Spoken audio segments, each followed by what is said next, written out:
நம்ம இந்த கட்சி அந்த கட்சின்னு இல்லை, எல்லா கட்சியிலயும் ஒரு கட்சினா வந்து ஒரு போராட்டம் பண்ணோம், ஆர்ப்பாட்டம் பண்ணோம், மக்கள் பிரச்சனையை பேசணும், போகணும். களத்துல பறந்த ஒரு பிரச்சனை லட்டு யாருக்கு? விஜய் சார்.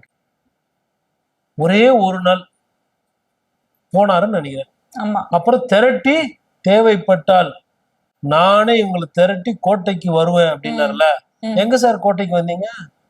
ஏன் திரட்ட முடியல? ஏன் வரல? சும்மா இப்ப தமாசுக்கு அந்த மக்களை ஏமாத்திட்டு பேசிட்டு போயிட்டீங்க. ஆனா சீமானும் அங்க போனாரு, உணர்வுபூர்வமா பேசாரு, அவங்க கூட பழகினாரு, இன்னி வரையில பேசிட்டு இருக்காரு. எடப்பாடி பழனிசாமிக்கும் ஐயா ஸ்டாலின் அவர்களுக்கும் 2 முதலமைச்சர்கள், முன்னாள் முதலமைச்சர் இன்னாள் முதலமைச்சர்களுக்கும் பரந்தூர் விஷயத்துல அவங்க அவ்வளவு நிலைப்பாடு ஓப்பனா சொல்றாங்களா?